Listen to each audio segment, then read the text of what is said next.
So thanks for coming, everyone. I'm Casey Vance, Executive Director at Ames History Museum, and I'd like to welcome you to our lecture series program this evening, and we're really glad to have you here. I'm going to go ahead and start a poll. And I have two questions for you tonight. One is, how many people are watching with you today from your device? And that will help us just get a more accurate count of attendees. So that's really helpful. Thanks for participating in that one. And then I added a question today too about whether you would like to see programming in the future, especially the lecture series, in person, online, or hybrid, or if you have no opinion. We're just starting to think about post-pandemic and planning for the future, and wanted to see what people are thinking in that way. And then a third thing, once you complete those polls, I would also love it if you would type into the chat box with a note where you're watching from, especially if you're watching from somewhere other than Ames. We're just really interested to see where everybody is from that are watching tonight. A couple other housekeeping things. This program is being recorded, so if you need to leave early or if you lose connection, no worries. You'll be sent the recording in your email tomorrow. And if you have questions for our speaker during the lecture, I encourage you to use the Q&A box, and we'll be monitoring those questions in the chat throughout the lecture, and we'll have some time at the end to answer. And finally, I want to recognize our annual lecture series partner, Ames Public Library. We're so happy to have this partnership, even though we're digital right now instead of in person. And I'll go ahead and pass it over to Kathy Cooney from the library. Thanks so much, Casey. We are excited as always to partner with Ames History Museum, and even though we're in this virtual space and not our physical auditorium right now. And as Casey said, I'm Kathy Cooney. I'm an adult services librarian, and I wanted to remind you that the library's mission is to connect you to the world of ideas through diverse and inclusive resources and programs. And in this constantly changing world, we're also happy to continue connecting our customers to information, including our page for this lecture series, which I will pop in the chat in just a minute. If you'd like to do some exploring, you can find the links to the History Museum's YouTube page, where you can view the recorded lecture and a list of recommended books, which you can also see on one of the slides that's circulating. And I had a lot of fun researching and learning all kinds of Ames facts while I was choosing them. And the library is open for browsing, and we have computers as well as a lot of other services. So I would encourage you to check out our website. And with that, I will turn it over to Kathy Speck to introduce tonight's speaker. Well, tonight's speaker is one that we have seen a number of times before, and I'm always delighted when Doug agrees to research up a new topic and present it to us. Doug actually grew up in Ames, where his father, Don, taught geology at Iowa State. Doug's bachelor's and master's are from Iowa State, and his PhD is from the University of Minnesota. We know him as an expert researcher on local history, but Doug says that when he got to college, he had really great instructors in medieval and ancient time periods that inspired him to go into medieval studies. Doug has taught in both American and British universities and has been a visiting professor at the Medieval Studies Center at the University of York in the UK, and he's given papers at professional conferences on both sides of the Atlantic, as well as in New Zealand. Who knew that being a history professor allowed you to travel the world? In the year 2000, he was elected to the fellowship in the Royal Historical Society, a group of about 2,500 historians, all of whom have made substantial published contributions to the field of British studies. So you ask, what is this medievalist doing here in Ames, Iowa, talking about Ames history? Well, in 2009, he expanded his historical interest to include the history of Ames and Iowa State, producing scholarly articles and publications in ISU's alumni magazine, Visions, as well as presenting these wonderful local history lectures for our pleasure. For the Ames Sesquicentennial in 2014, he and his wife, Councilwoman Gloria Betcher, co-authored a book on Ames history that is available at the library and for sale at the museum. This fall, he said, he will be traveling to the Czech Republic to teach on a Fulbright Award. So Doug, take it away. We're so pleased to have you back. Thank you very much for having me. It's a great honor. I always love doing these things. It always keeps me doing some neat research into my hometown, and I really enjoy that. Can you let me share the screen, Casey? Because I got a PowerPoint here. Are we good? Okay. There we go. Okay. I want to quickly begin by thanking Ames Historical Museum for having me. And I hope that this little talk that we're going to do here will not only be entertaining for you all, but also help you to understand some things about the history of Ames that you may not have known before. Or if you had known about some of them, maybe you look at it in a little bit of a different way, which I think is a good thing. So Secessionitis in West Ames, and the Fourth Ward Independence Movement from roughly 1914, although we'll go before that, to 1920. On the 17th of October, 1916, just 5 days after the Boston Red Sox had won the World Series, behind the expert pitching of both Babe Ruth and Ernie Shore, the Ames Evening Times reported on a well-attended meeting held in the auditorium of Welch School that centered on a secession movement for citizens in the western part of the city. Okay, mass meeting. And here's Welch School. I went to school here way back in the 60s when it was called Harlan. And this is the auditorium, or the back of it, where the meeting was held in 1916. These secessionists in 1916 were a collection of citizens and business owners from the western part of the city who wished to sever themselves from the town across the Squaw, now known as the Ioway Creek, to the east and form their own civic corporation.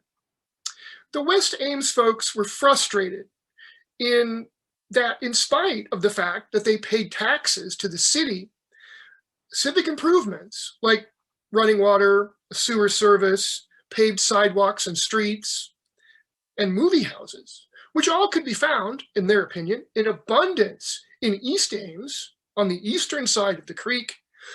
Precious few of them, at least in the minds of the people who were in this auditorium that evening, could be found west of the creek. For years, these secessionists argued they had sought to work within the system to gain the needed improvements, but all their efforts had been simply in vain, which left them with the radical step of secession as the only viable option. Now, frustrations between East and West Ames had been building for a quarter of a century before this meeting in Welch Auditorium.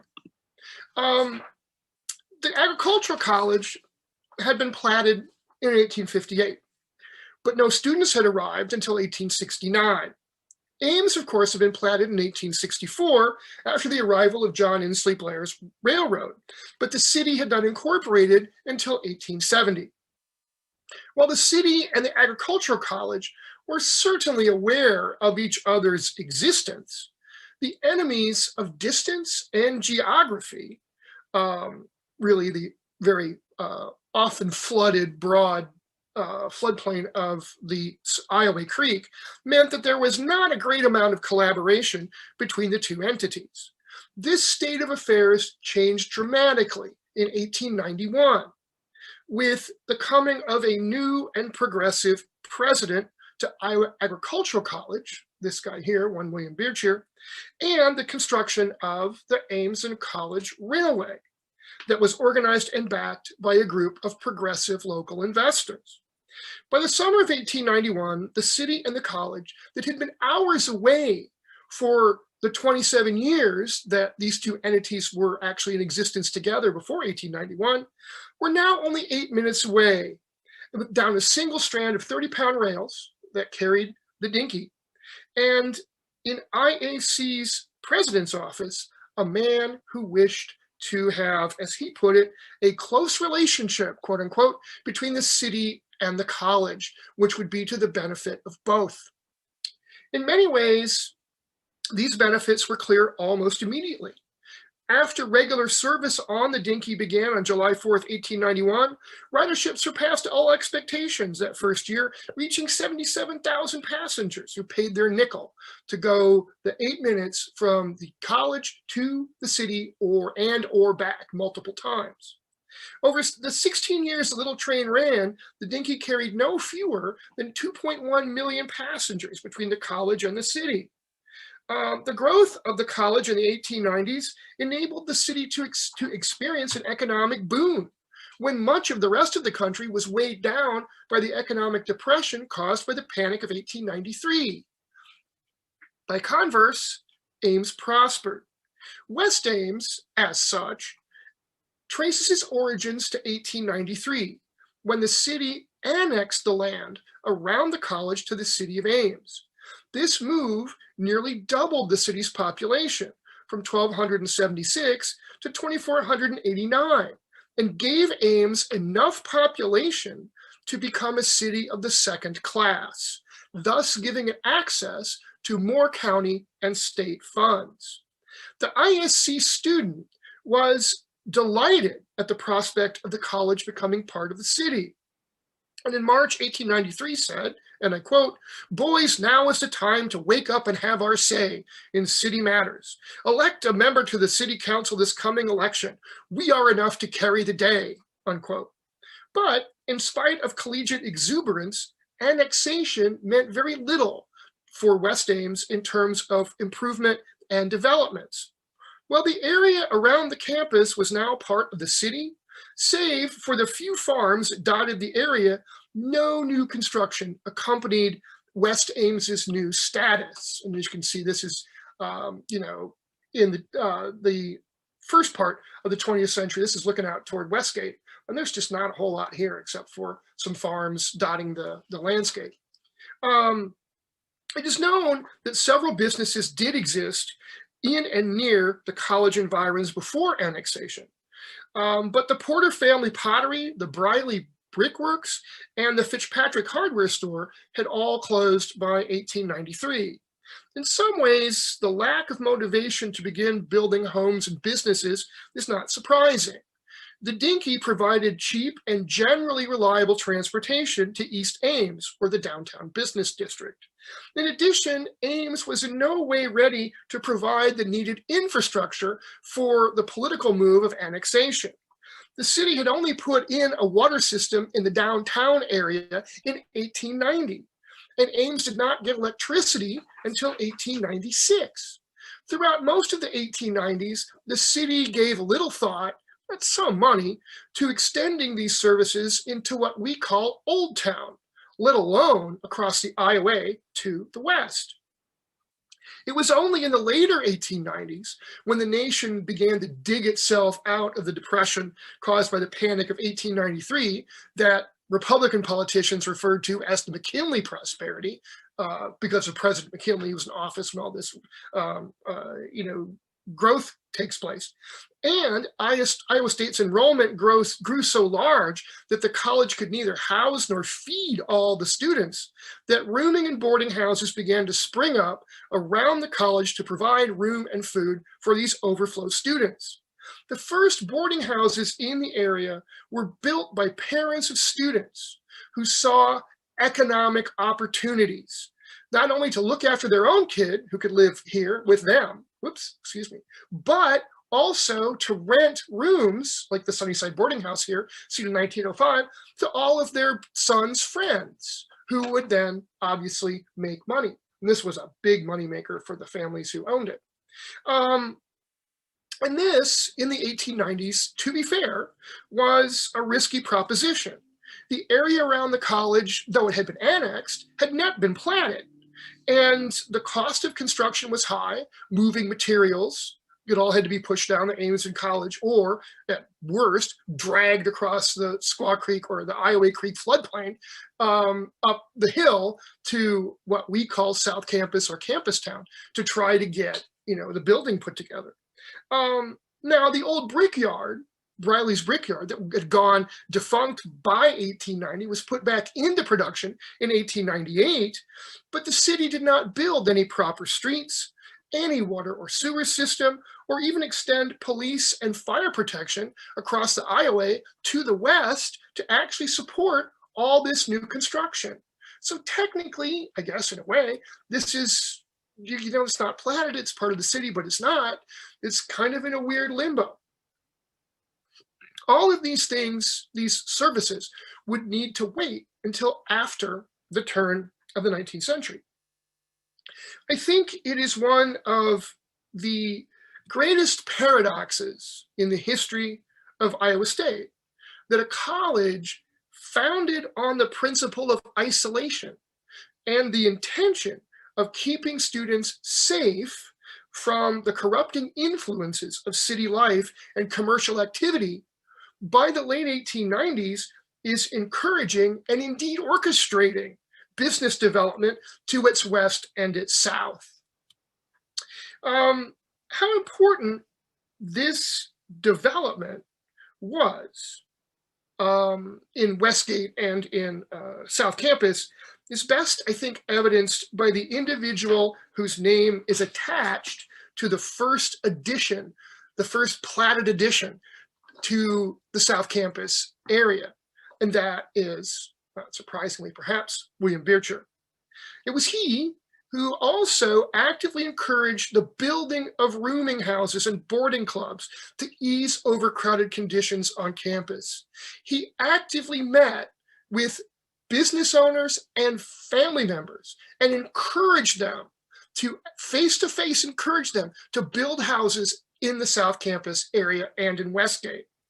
Perhaps a more significant influence or measure of Beecher's influence on affairs in the city and in the city in general can be seen in the fact that in the late 1890s, there are a number of occasions in the city council minutes where business owners approached the council seeking permits to open businesses on Main Street and other parts of the city, only to have the decision, the city council's decision, postponed until they can consult with President Beecher. Taken as a group, it seems that the city believed the land around the college was best left for the college to oversee its development. And even the streets themselves reflect this kind of, Anthony Capps calls it laissez-faire, this kind of, standoffish attitude, and to let the college do what it needed. And the streets themselves, I think, again, reflect this lack of interest in the western part of the city. As Anthony Capps has demonstrated in his very nice book on CAMPUSTOWN, Welch Avenue was, and still is, a standard 66 feet in width. But Lynn Avenue, to this day, is only 50 feet wide. Stanton Avenue is 63 feet 8 inches from side to side.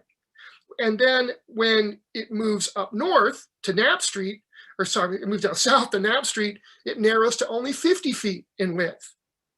Given his titanic influence on city and college life, Beecher's untimely death in 1902, he was only 52, left development of West Ames without its leader, or at least without its guiding hand. In the unsure days of Albert Storms' presidency, the president was often in conflict with the Board of Trustees and the chairman of the board, one John B. Hungerford from the class of 1877, who believed without doubt that he could run the college better than Albert Storms could, and they were often at odds with each other. Thus, it is perhaps not surprising that the city made no long-term planning efforts in West Ames. Parker's edition follows Beecher's in 1901. And from 1903 to 1910, no fewer than 12 more additions were made rather haphazardly to the growing part of West Ames. As new areas were platted, construction followed, and houses began to spring up not only in Westgate, but in South Campus as well, along Welch Avenue, starting at Boone Street, or Lincoln Way, and extending south to Storm Street, or where Storm Street is today. And this is Westgate 1915. In that earlier slide, you can see how more of these houses are just popping up everywhere. let's see, where is it? And by 1904, there were approximately 13 houses in Westgate and over 30 by 1910. Also by 1910, there were several dozen houses on Welch alone. Ash Avenue also developed very rapidly across the first decade of the 20th century. In 1904, there were only 3 houses on Ash, but that number had risen to 20 by the end of the decade. This rapid construction left a lot to be desired, both in aesthetics and in quality, especially since there was neither a building code nor a building inspector. As Anthony Capps has sardonically put it, and I quote, "With so much quick building, the quality of many of the buildings would be questionable after a generation."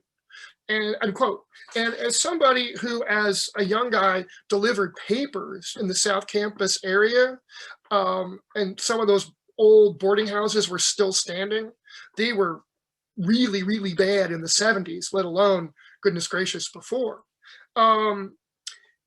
Oops, no, I lost my place. Whereas housing went, businesses were sure to follow. Oops, that's the boarding house in Silverman's. Sorry. As businesses were sure to follow.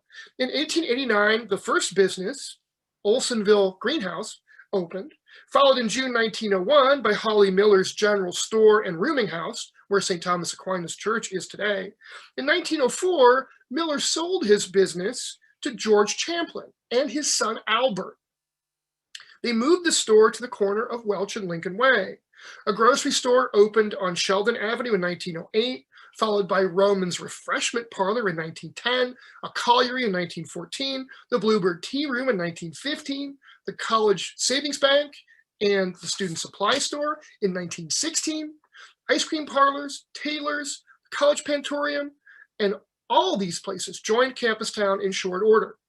In Westgate, Henry Briley opened a meat market and a grocery store in the early years of the century, and in 1906, L.D. Williams added a general store on Highland Avenue, and a student tailor shop opened at Westgate in 1908. Okay. While housing and business development flourishes in Westgate and south of campus, city services in the growing part of the city were slow to follow. And the dearth of services helped to fuel a growing sense of frustration among Fourth Ward or South Campus, West Ames citizens. Contemporaries were anything but ignorant of these attitudes and of the growing rift between East and West Ames. In February 1905, the Iowa State College Student asked its readers, quote, "If the town didn't expect to install and maintain sidewalks in the college vicinity, why is it that she was so anxious to annex it?" Unquote. The Ames Times, on the other side of the Great Divide of the Iowa, saw such complaints as trifles. And in August of 1905 wrote, and I quote, "The Fourth Ward of Ames is making greater and more substantial growth than any other part of the city. And when the electric line is put in, which it inevitably will be, the Fourth Ward will have nothing to complain about," unquote. The student, however, disagreed with its more professional, perhaps, colleagues to the east of the creek, and following the city ordinance prohibiting the spitting on public sidewalks in February 1906, the student sarcastically noted that any student from Iowa State will have to wait until, and I quote, "their third or fourth postgraduate year before they have the opportunity to violate the city ordinance in West Ames," unquote. If sidewalks were one thing, paved streets were another. While the city levied bonds to pave streets and install sidewalks in the downtown area, the area west and south of campus still had to contend with dirt streets that turned into quagmires in spring rain or in winter snow. While the college grade from Beach to Knoll Road had been put into gravel in 1900, so one could supposedly travel or traverse it, I'm sorry, in all weather, quote unquote, conditions on the Lincoln Highway were so bad that even the Ames Evening Times could not help but notice in June 1915 that, and I quote, "The road from Ames to the college is one of the worst stretches along the Lincoln Highway, and it will never be better until it is paved," unquote. And that was not until 1921. And you can see trying to pull yourself up this hill is just not a lot of fun once it rains or in the dead of winter. Okay. And whoops. And of course, you know, Henry Briley, there it is. Henry Briley was not a fan of trying to, you know, drive around through this either. There we go. Yeah. The reality of running such basic services as electricity, sewers, and a proper water system to West Ames was also a long and drawn out process. Electricity had been brought to Iowa State in 1884, when the Western Edison Electric Company was paid to put electric lights in the main and the Old English Office Building. By 1893, all of the major buildings on campus had electric lights. And by 1902, the ISC student noted, and I quote, "Each night shows more lights distributed over the campus with their friendly rays lending light to the wandering pedestrian," unquote.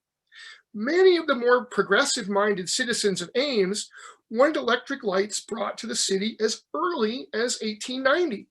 And in fact, one of the earliest plans for building the Ames and College Railway, the Dinky, included an electric power plant with not only enough power to drive the electric railway that they wanted, but also to power lights downtown. All of these things, unfortunately, were beyond the means of the original investors of the Ames and College, and Ames did not build a municipal power plant until 1896. But as with so many other services, pushing them across the Iowa proved a daunting and expensive task. Westgate did get electric services in 1902, but only because the college agreed to provide them. And in 1909, the city contracted with the college for ISC to provide electric service to West Ames because the city was unable to do so. The problems with extending electricity were mirrored by the problems in extending sanitation. Iowa State had experienced its own issues with sanitation concerns in the 1870s, 1880s, and 1890s, until the college largely solved its sanitation problem by moving most of the students off campus and by building the Marston Water Tower. Well, the college clearly solved its health and sanitary issues after 1903. This, of course, coincided with the fact that most of the students were moved off campus. And once the students were moved into the Westgate area and the South Campus area, sanitation concerns began to crop up in these parts of the city. College Creek, for example, was used most often as a dumping ground, which contributed to many health-related issues. Without a safe supply of drinking water, the boarding and rooming houses made do with shallow wells or withdrawing directly from the contaminated College Creek. And both of these were easily contaminated with nearby outhouses and also large garbage tips that, you know, adorned this part of the city for many, many years. The city tried to address these issues by legislating that all outhouses in West Ames be connected to the college sewer system. But of course, the city had no authority over the college, and ISC had neither the resources nor the capacity to make all of the needed connections. And in any case, the ordinance was unenforceable. Most boarding and rooming house proprietors in the early part of the 20th century were more than happy for things to continue as they were. Even when the city asked Albert Lewis Champlin to improve the sanitary conditions in his West Ames boarding houses, he just simply routinely ignored them. Sanitary conditions continued to worsen until 1906, when an outbreak of typhoid occurred in the Champlin-owned Colonnades boarding house at the corner of Ash and Lincoln Way. inspectors found that the colonnades, its well was contaminated, and there was an open sewer underneath the floorboards, which contributed to a whole bunch of the illness. Finally, in 1908, the city voted a $15,000 bond issue to build a water system in West Ames. Yet, some proprietors of the boarding and rooming houses in West Ames were reluctant to pay the costs of connecting and relied on outhouses, shallow wells, and open sewers. In fact, it was not until late 1909 when the city, with the aid of the State Board of Health, forced West Ames residents to connect to the city sewer system. If roads and sanitation were not enough, controversies between East and West Ames erupted over seemingly simple things like schooling, along with fire and police protection. Welch School was opened in 1907, okay? This was to provide education for Ames children in the primary grades. But for high school students who lived in the 4th Ward, South Campus, West Ames, Westgate, they still had to take the train into town, to the downtown, to go to the high school. What frustrated so many West Ames parents after 1907 was that they were used to having the school district pay a fee so that the Ames and College Railway, the Dinky, would carry their children 4 times a day to go out in the morning, come back for lunch, go back in the afternoon, come back at the end of school. The school district paid some money for the students to get on and off the ANC for up to 4 times a day. The change from the Ames and College to the Fort Dodge, Des Moines, and Southern in 1907 meant that high school students now had to pay between 10 and 20 cents a day for either 2 or 4 trips to and from school. Okay, and there's the FDDM&S, the electric trolley service. West Ames parents were even more frustrated that the school board that had paid for the Dinky, when they wanted them to pay for the Fort Dodge, Des Moines, and Southern, they wouldn't do it. And this just, continues to build over the last decade, the last bit of the zeros and throughout the teens. Fire protection also slowly came to West Ames. In 1909, because the city couldn't run the mains that far out, the college agreed to let the city build a hose house at the southwestern corner of campus. And a fire station was erected in 1910, but the hydrants were few and far between. And Westgate and South Campus, even though they put in some hydrants and they had a hose house that was owned or operated by the city, it was still the college that was providing the water. West Ames received 2 police officers in 1915, but even the addition of 2 of Ames's finest did not entirely solve behavioral and petty criminal problems. Thus, by the 19 teens, life for the adult and student residents of West Ames could be considered less than ideal. In spite of the fact that residents in the western reaches of the city paid civic taxes and were responsible for paying their part of bond issues, many believed they saw precious little in return for their hard-earned money. While sidewalks and paved streets may seem like trivial issues in our time, our predecessors who lived south and west of campus didn't see it that way. West Ames still relied directly for the college on power and on fire protection, and the college was not really equipped to provide such services, and doing so placed a lot of stress on their physical plan. Against this backdrop of uneven progress, it is hardly surprising that some West Ames residents fomented rebellion and contemplated secession. Well, disgruntled comments can be found in the newspapers going all the way back into the 1890s.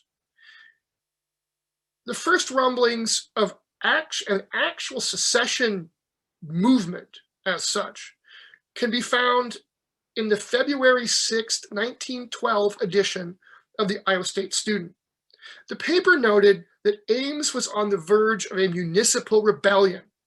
A series of recent fires in West Ames, including one in Welch School, had only been extinguished with great difficulty because the fire hydrants, the few that were there in West Ames, were so far from where the fires were. And the city had sustained, and the residents had sustained, a bunch of damage that really wasn't necessary if they just would have added more fire hydrants. This opening salvo of the independence movement did not gather any immediate traction, but frustrations bubbled beneath the surface. And in the autumn of 1914, they rose again to civic attention. On the 22nd of October, 1914, the Ames Weekly Tribune reported, and I quote, 50 members of the Iowa State faculty take steps to incorporate a new town of the college community, unquote. The Tribune described the event as an indignant meeting, which was held in the Ames Commercial Club downtown. The rebels complained at the fact that their improvements in West Ames were slow in coming, and they were being mistreated, unheard, and ignored by the city council and the mayor, one rather well-known individual to almost all Ames residents who know anything about his history, the perennial mayor, Parley Sheldon.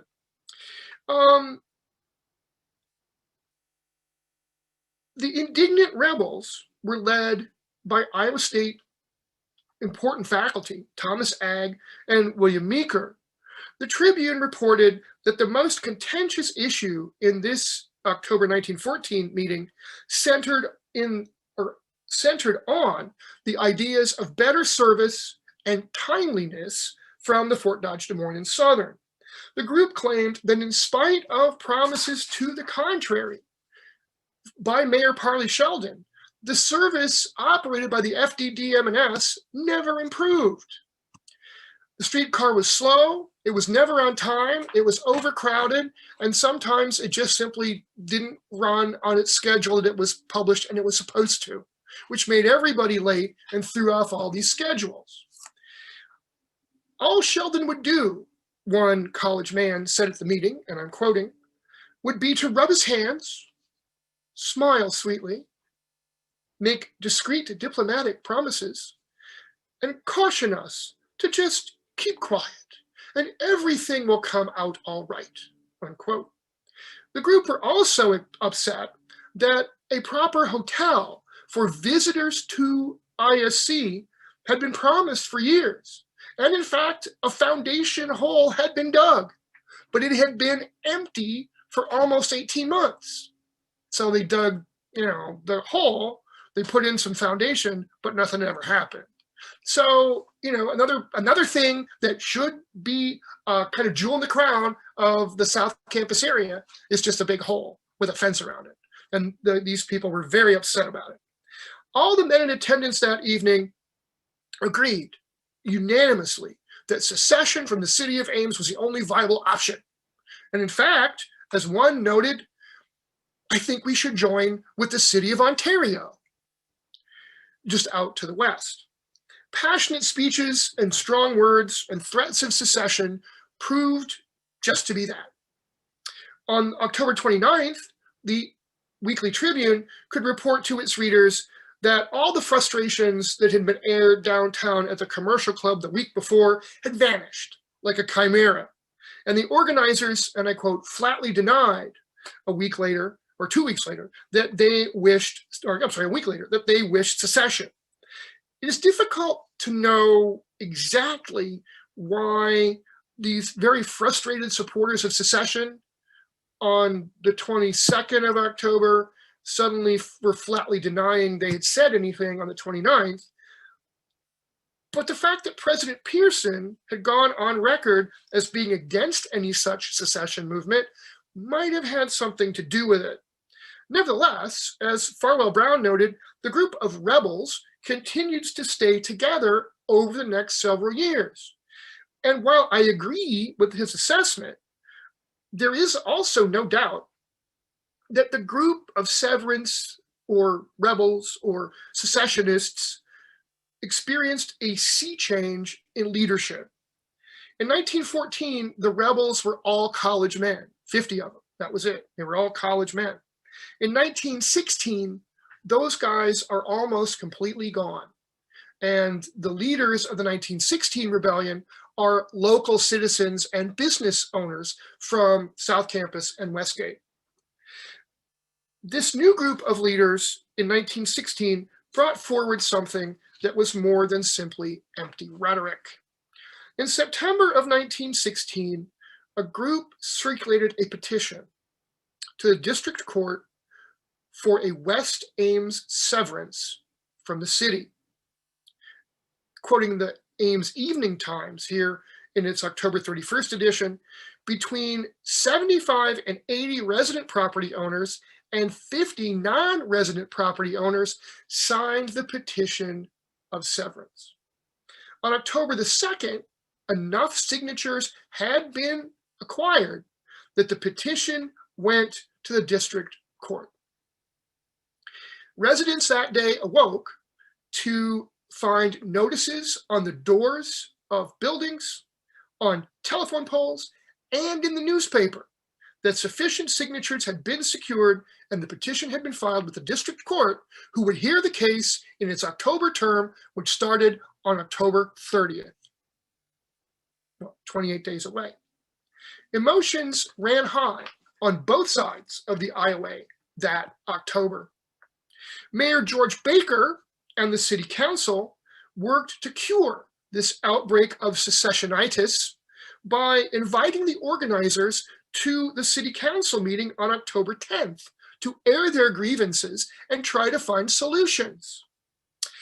This invitation was printed for all eyes to see in the Ames Evening Times in both its October 6th and its October 7th editions.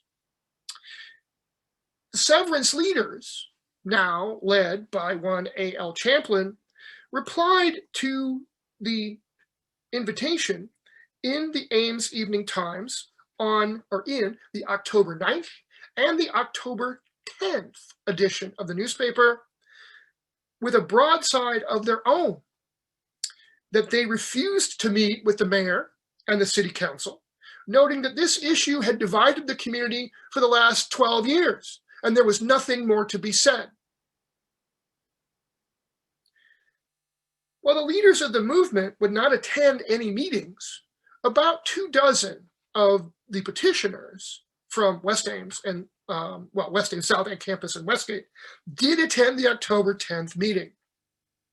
Many questions were raised, according to the newspaper reports, about who paid how much tax, where the tax went, how the city spent it, what its plans were to spend it in the future, et cetera, et cetera.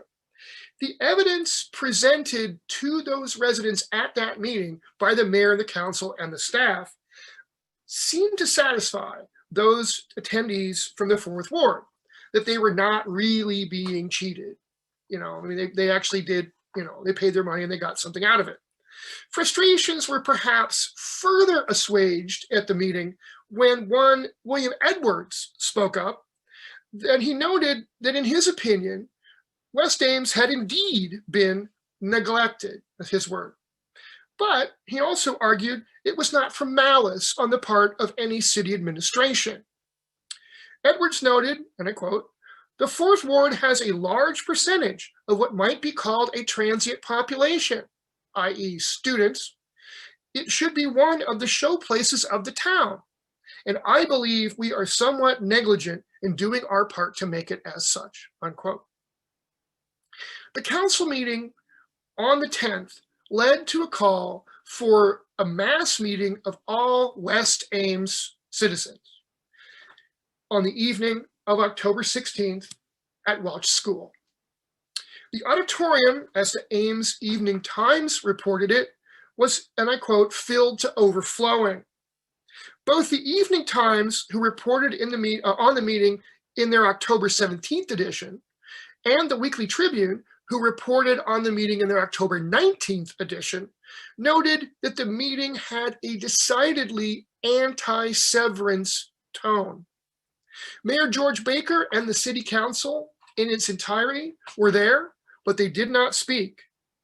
Facts and figures were presented to the citizens, where the city's taxes were spent, and the audience was allowed to ask any and all questions, and the meeting went from 8 to 11 at night.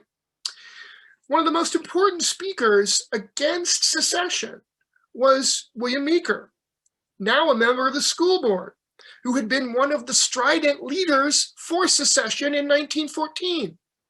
So there had been obviously a sea change in his opinions in 2 years. According to the Ames Weekly Tribune's account of the meeting, Parley Sheldon was the most important speaker against severance. Sheldon, according to the newspaper, waxed lyrically about the history of West Ames and why it would be wrong to sever it from the city. He, and I'm quoting here, he, Sheldon, who was mayor in 1892, went back to the beginning of time in the Fourth Ward and told how hard a matter it had been to get them to be a part of the city. A smallpox pestilence had swept the county, he said, and the matter of extending the city limits came before the council and a vote was ordered. The vote stood at 3-3.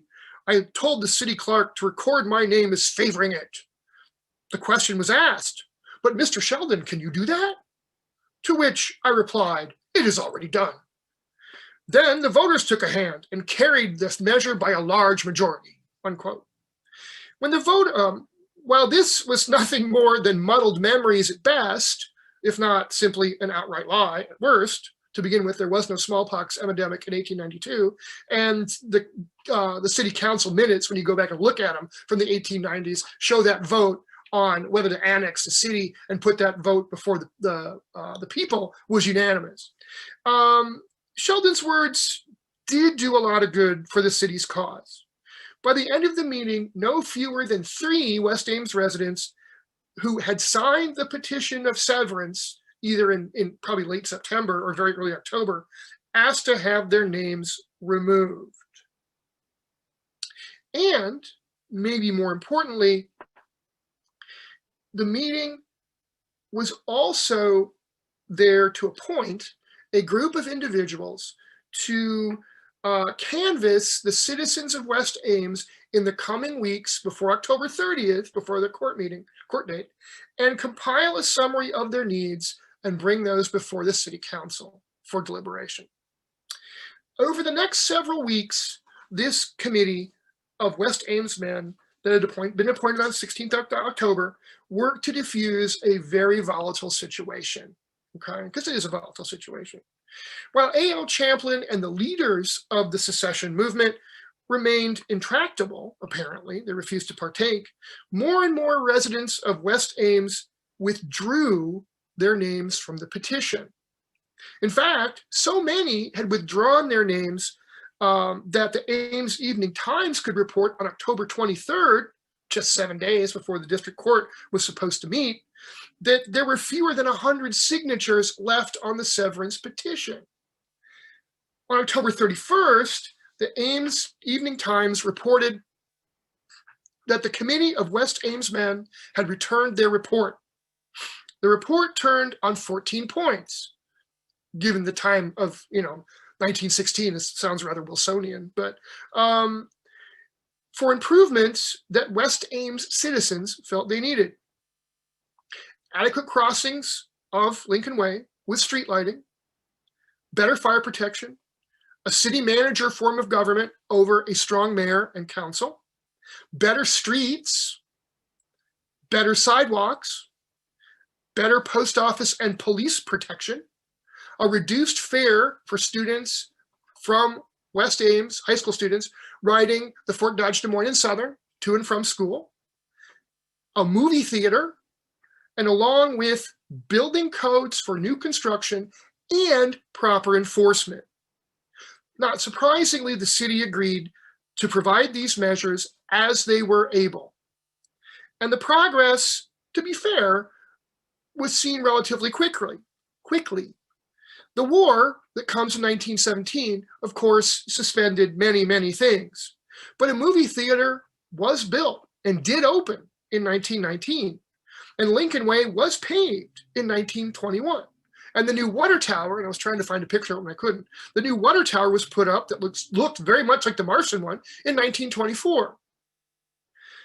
Nonetheless, old enmities died hard, and no fewer than 5 court dates are recorded between 1917 and 1920 for the hearing of a severance. But the case was never heard because the leaders of the severance movement after 1916 could never get enough signatures to actually make the request viable.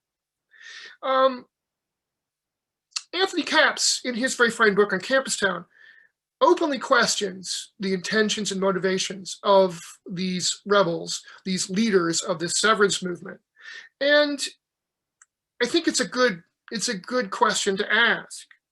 Perhaps the rebels believed that only a really radical move would get the city to get off the dime and make the changes that the people in West Ames wanted. Or perhaps the group of rebels really did want to sever themselves from the city of Ames and go on their own way. I'm not sure that we'll ever know. But what can be said is that the radical action on the part of the business group did return at least some of the change that they and their fellow citizens in the Fourth Ward wished. The fact that the petitions continued to be filed in district courts until 1920, even though they were unviable, strongly suggests that these frustrations continued to fester. But for the most part, at this point, the citizens of West Ames were content with the improvements that they received from the city, both in amount and in rapidity. Thank you. Questions, please. I should stop sharing, I think. Or shouldn't I?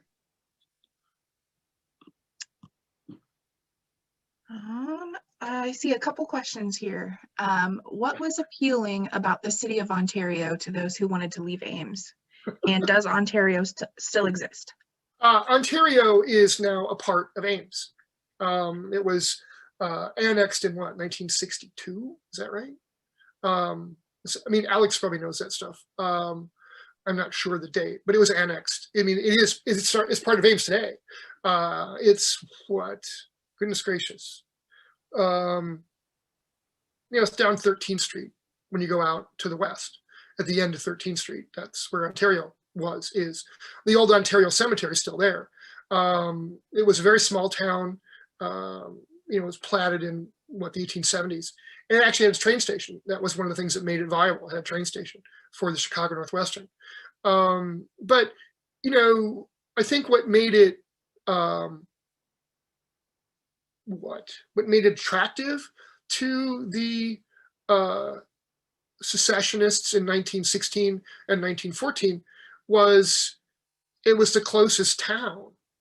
And, to be fair, to extend the city of West Ames, assuming they seceded, out that far in anything, under 30 years would have been a titanic effort. This is all pie in the sky kind of stuff. And it's all empty threats made by people who are frustrated. And I think that's part of the problem with a bunch of these things that you read from the secessionist side is it's all this kind of radical rhetoric that really has very little basis in practical reality. But it sure does sound scary if you're the city of Ames and your bunch of your residents are going to break away and go with Ontario. And at first sight, it sounds like, oh my God, but then you have to think about it a little bit. And it's like, how are you going to do that? It wouldn't work. It wouldn't have worked at all, but it just sounded, it was a threat. So. Why was Ames developed as a separate town in the first place? Was it because the college didn't want to have a town? Long answer here. Supposedly, and things here kind of fall into the realm maybe more of myth than provable fact. Supposedly, John Blair thought about building a station right near the college. But when he pushed his railroad through, the people who owned the land that he wanted to buy would only sell it to him at prices that he didn't want to pay. So he went into the swampy bottomland where the where the Iowa and, you know, the skunk meet, what we call downtown Ames, which is pretty swampy and pretty lousy. You know, we've drained the heck out of it for, you know, over 100 and some years, which, you know, obviously is helpful. But in the original, you know, platting, it was just really kind of yucky. And that's why he built his station where he did. And the college, again, you know, the educational folk in the 19th century, when they were building universities and building colleges, did not want to have these institutions of higher learning anywhere near cities and towns, because cities and towns had corrupting influences. There were bars. Now, granted, Ames is a dry town, but there were billiard halls, there were dance parlors, there were restaurants, and there was commercial activity, which was all considered to be base and something that would negatively impact and negatively influence people. And so, you know, the college would love to have had a rail spur off of the Chicago Northwestern Railroad. And there are attempts by the Board of Trustees in the 1860s, 70s, not so much in the 80s, but in the 90s even, early 90s, before the Dinky's built, to get a spur line off the main route. But the railroad was just never that interested in it because it couldn't pay. You know, I mean, you'd only get, you'd get freight, yes, on a weekly basis, maybe a daily basis, but you'd only get like 1 or 2 freight cars. And, you know, the railroad is interested in over the road, long haul stuff. And the Chicago Northwestern was making a bomb of money on passenger travel, and it was making a bomb of money on long haul freight. And running something from, you know, you pull a couple of cars that the college needs with goods in it, you know, chemicals for the chemistry department or, you know, whatever, you haul that to Ames, you uncouple it from the main train, and then you have to take up mainline time to run a little switch engine out to the college, push it off on the switch line, and then wait for the main traffic to clear east and west before you can put that little switch engine with the empty boxcars back up on the main line and then pull it back into the Ames yard. So, you know, the CNNW doesn't want to have anything, if it can help it, that can, you know, stop those main lines. And if you have that, then it needs to be something that makes them money. And this, they just never could see that this was going to make them money, you know, because it wasn't going to be as responsive as the Ames and College, and then later the Fort Dodge, Des Moines and Southern, because Ames and College was dedicated to the college. That's what it's there to do. It only goes between Ames and IAC. That's it. Doesn't go anywhere else. It's on its own rails. It can run its own schedule. So, you know, they never seriously thought of putting a spur line in. The college wanted it here and there, but for the most part, the college made do with, I know this sounds horrible, but the college made do with hauling things up that, well, down across the swampy bottomland of the Iowa Creek and then up that hill, you know, to the knoll and then into the university. So, or into college. You know, that's just what they did until they made the Dinky. And that was a huge boon for the building of all those building projects that William Beardsher put in place. And then after him until, you know, the teens, the 20s. So, yeah. All right, a couple more questions here. The shift in leadership in the secession movement seems to have come in 1916. Do you see any connection between this shift and President Pearson's machinations to stop eastward expansion of the Campustown Business District by providing Lake Laverne as a beauty spot and sending A.T. Irwin around behind the scenes with buyout money for key property owners? Yeah, that's an interesting question. I know who asked it. But, you know, I need to do more work on that because I think that there's a really, really interesting that change between 1914 and 1916, because I mean, all the people the newspaper reports in 1914, they're all 50 of them are college people. They're all upset. And then all of a sudden they're not. And I think that Pearson has a lot to do with that, because the university, the college, certainly from Beardscheer's time onwards, worked very hard to influence everything that went on around, the campus, the college domain, Beardscheer always called it in his correspondence and his letters. And, they do. And I think that maybe that's one of the reasons that, like I said in the paper, that why the city tended to kind of back off, because it was, this is kind of the university's part of the world, and we're going to let them kind of run it. It's not quite, but it's almost their responsibility. And that's something that I think is really intriguing, because there's a lot of things in play beyond just the kind of secessionists on the one side and the city on the other. The college has a major role in this that needs to be kind of, I need to spend a bunch of time in the trustees' minutes and Pearson's papers, and maybe some more time with A.T. I mean, I've read a bunch of A.T. Irwin stuff, but I need to maybe read more and see if he has anything in his memoirs. But that's a really good question, and that's something that I need to do more work on, because this is a project that has more legs than just this. So. What do you think the secessionists would think of the services that were available by, say, 1950 or 1960? Had their desires been achieved by then? Oh, I think so, and more. I think that that by that point, there were so many more things that were available and readily available. The automobile, for one, and it would have, I'm sure that they, everybody, there were automobiles in the teens, obviously, but, there were so many more in the 1950s and 60s. And,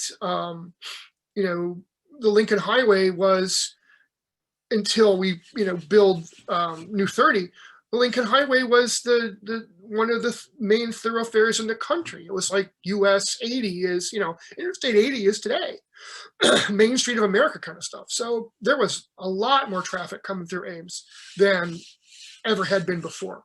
And I think all those guys would have been, they would have been amazed at what had transpired, and at the thriving business district in both South Campus, Welch Avenue, and Westgate, because there were a lot of businesses that were there in the 50s and 60s serving the college community that aren't there now. So, and in Welch as well. There's different businesses in Welch, but, most of them are restaurants and stuff like that. But, there were tailors and, the pipe shop and, all that stuff. Do you think the war with Mexico or the lead up to the U.S. entering World War I made the secession movement less viable or less important to those who had been involved in it? And is there any likely connection between these national events and local events? I think in this case, no, I don't think that. No, I think this is a very local squabble. Certainly, I don't even know if any Iowa State men, I don't think so, were called to the colors in 1916. I kind of doubt it for the Pancho Villa expedition. I kind of doubt it. Maybe there were. I don't know of any, because the National Guard wasn't called. 1917, there's a whole lot of things that are part of the whole movement, kind of collapses after 1916, as best I can tell. At least the seriousness of it just dissipates. But I think this is a local tempest in a teapot. I don't know that, because 1916, we're not really getting excited about the war yet. Some are probably, but it is certainly, from things I know on campus, any German sentiment, pro-German sentiment, was squashed by the end of 1914, period. And it was very pro-Allied. And the newspapers reflect that. The Ames Weekly Tribune and the Ames Evening Times reflect that pro-Allied, slant when you read stories in the newspaper. Part of it is, I'm sure, because that's all they could get. The Germans weren't, sending things by carrier pigeon over the Atlantic, and they couldn't cable us because the cable had been cut by the British and the French. So, we're getting their side of the war, for the most part. But yeah, I mean, no, I think it's just a local tempest in a teapot. Here's a great question. Was there a name for West Ames should it become independent? Not that I'm aware of. It's always referred to as West Ames or the Fourth Ward. And I wonder if they would have called it just West Ames. I just don't know. Could have been Collegeville, maybe. I have not seen a name. So, and that could be, to be fair. And if Anthony is here, Anthony should chime in because he probably knows this better than I do. But that would have been, I think, a really interesting piece in cementing an argument for that the rebel leaders were actually serious, because they actually had a name. They'd actually thought that far ahead. It wasn't just a pie in the sky thing. So I've not seen anything where we're going to call it, Collegeville or Amestown or whatever, West Ames. It's always called West Ames or Fourth Ward. So apparently they hadn't gotten that far. But at least as far as I know. What years did Iowa State have a fire department, and where was the fire station located? Well, the college had always had a fire brigade, in quotes, from the 1860s, from 1869. That brigade was always male students carrying buckets from wells until they put up Marston Water Tower. And then it was led by a faculty member. And Iowa State, when I was a kid, there was a fire station in the west stands of Clyde Williams Field. It was a single bay fire station, and the fire engine was white, and it was called the Albino. So that provided fire service to the western part of Ames, or part of the western part of Ames. And I'm not sure if that was city or if that was university, because I was really young then. But I do remember when we'd go to football games, that the door would often be open and there'd be that bright white fire engine sitting in there. So I just don't. Certainly there was always a fire component at Iowa State from the very beginning, because it had to be, because the buildings, most of them were made of wood, they weren't fireproof. So, and even after they do get some fireproof buildings, they have to make sure that there's a fire brigade. So, Alex, Can I add? Yeah, I know they did add some of the stuff under Clyde Williams Field, I think after 1918, when the bridge over Squaw Creek fell down. Now, who was in charge of that, I don't know, but I know they did at that point at least leave equipment on that side of town so they could put out a fire. But was that city equipment or was that university equipment? Yeah, I'm not clear. I'm not for sure on that. I have to look at that again. I don't remember that. I mean, I vividly remember that bright white engine, but I don't remember what it said on the side. So. Alex, would you ask Doug a couple more questions? My screen is being weird and I can't see them anymore. I certainly can. Thank you. I see one on here that I think is a question we get a lot of time at the museum is, why did it take so long from the founding of Iowa State in 1858 to the first classes? Oh, well, okay. The college was platted in 1858 with state of Iowa money, okay? And the problem was that the state of Iowa, bless them, didn't have enough capital. And they bought the land, the initial batch of land, but they didn't have enough capital to actually build a dormitory classroom building college.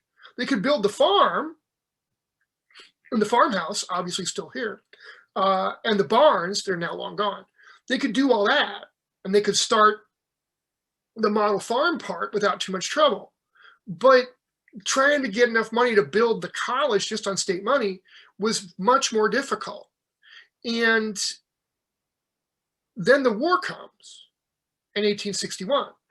And all the chaos of 1860, and then the war comes in 61. And the war consumes everything that's not related to itself, And with everybody going off to war, and Iowa, per capita sends a huge number of its citizens, off into the army. And so all of that delayed construction. And construction was buoyed by the Morrill Land Grant Act of 1862, which gave the university, the college, enough cash to actually begin to build buildings. But again, you have to be able to find the people that can do the work. And the war took all that away, or 99% of that away. So Iowa State, Iowa Agricultural College, doesn't begin to actually build the classroom building. I mean, it's all designed and everything until 1864. And then what happens is they lay the foundations, okay? And everything seems to be going great until they have one of the architects come in who helped to design the building, and he finds out that all the foundation material, the stone, was too soft and it wouldn't hold the weight of the building. So the whole thing had to be scrapped. They had to go get a new architect, get a new design, start all over. So the new design doesn't start building until 67, and it's completed in 68. And there's a prep term in the fall of 1868. And then the first class of students come in February or late January, one of the two, of 1869, because it was an agricultural college and it was built on the agricultural year. So you started in late Jan or early Feb. You ran the first term until like June or early July. You had a long time off to go back to the farm, which is what most of the people were supposed to be doing, because it's an agricultural college. So you learn something in the term, you go off in the summer, and then you come back in the fall and you graduate in December. So that was your academic year, February to December, instead of, September to May. And they don't change that until 1900. So that's why it takes so long to get the students into the space. It takes a long time to build the building because of problems with money, and then also problems with the war. And the fact that they screwed up the building. So the first time. Let's see, Doug, we got just a few more, it looks like, Sure. if you're still up for a couple. Yeah, keep going, keep going. You mentioned that some of the demands that West Ames residents had, such as like a movie theater, things they were kind of they weren't getting access to. Were there other services, essential or luxuries, that Ames didn't have? You mentioned like Briley's Grocery was one. Were there any other things that they didn't have that downtown people had plenty of? Well, street lights, paved streets, sidewalks, things like that. I think What about businesses? Well, Like- businesses, I think, all of the essentials are out in the West Ames area, except for things like movie theaters and amusements. There couldn't be a billiard hall. The university wouldn't, or the college wouldn't have put up with that. Those were downtown.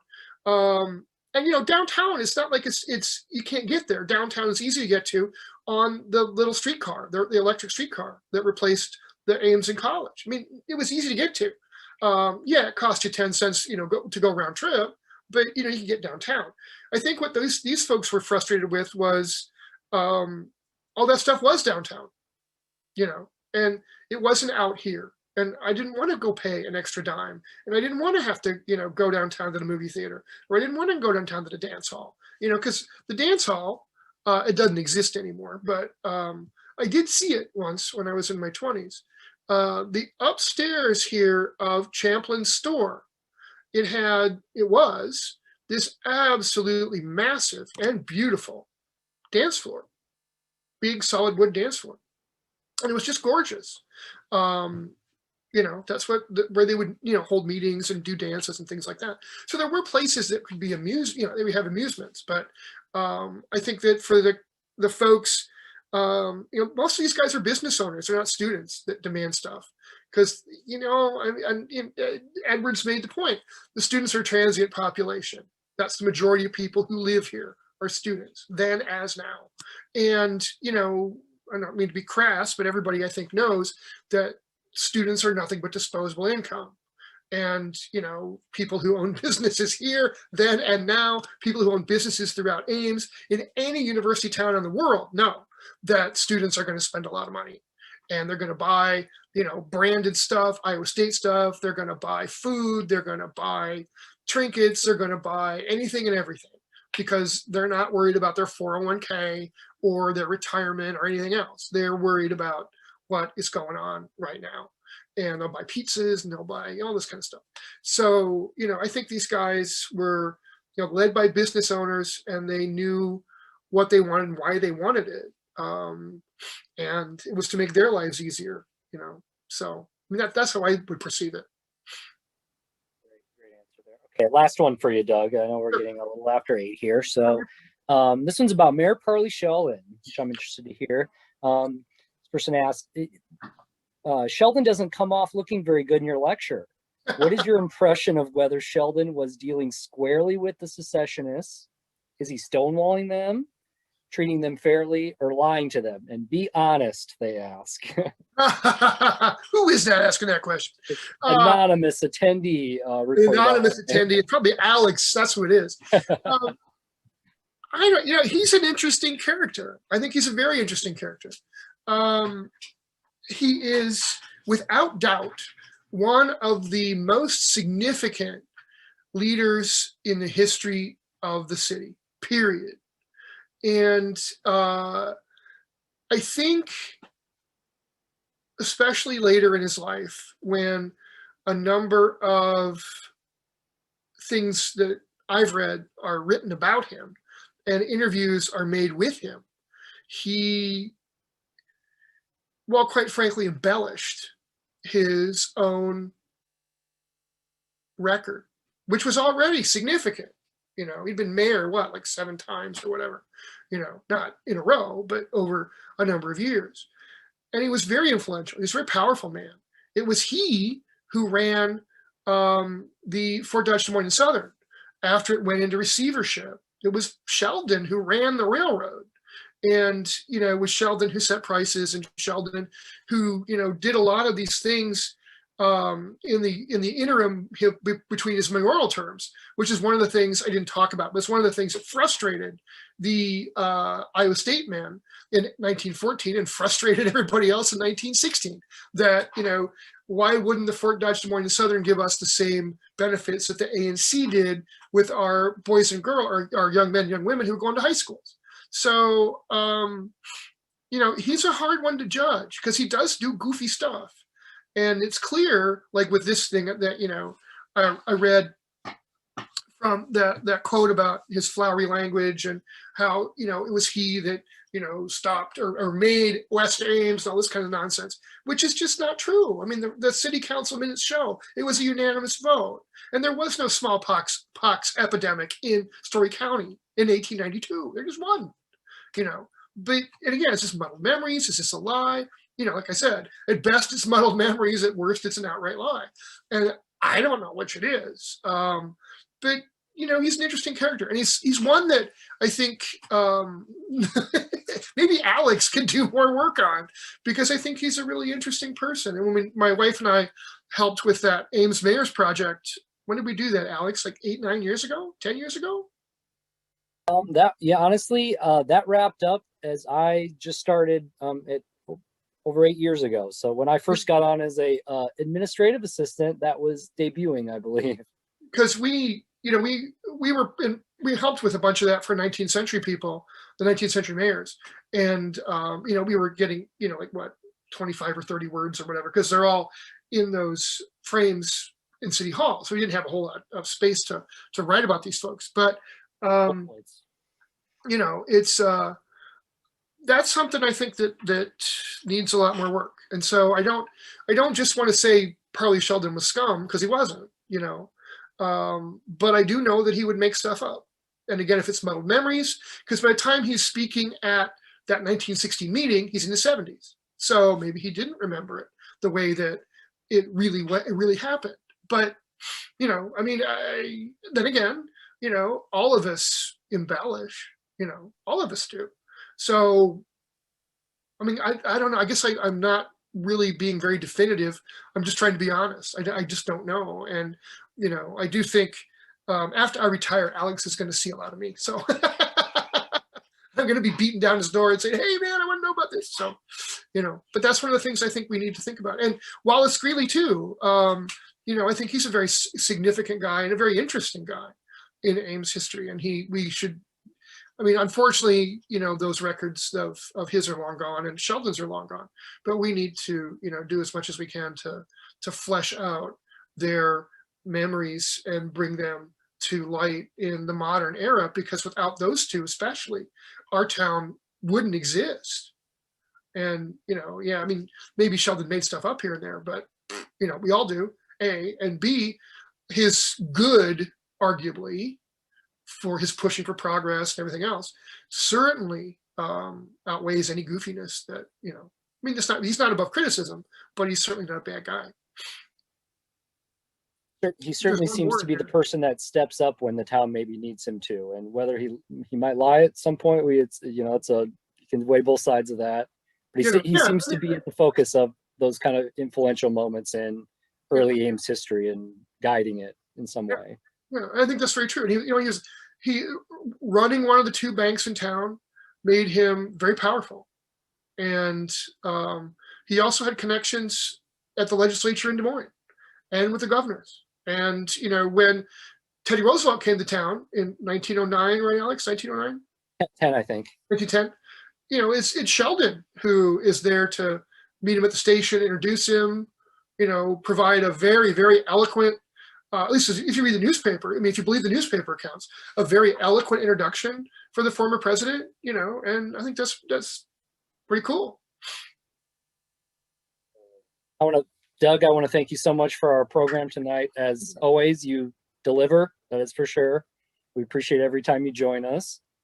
I'm taking over some responsibilities. Casey had some technical duties there at the end, so that's what I'm here for. So I want to thank everyone for coming in and joining us. Lots of great questions. I think this is one of our definitely great lectures we've seen here tonight.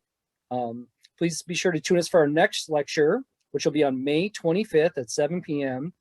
Diana Carlin will present First Ladies, More Than Women Behind the Men. You can find out more information and register. The registration link is at our website, ameshistory.org.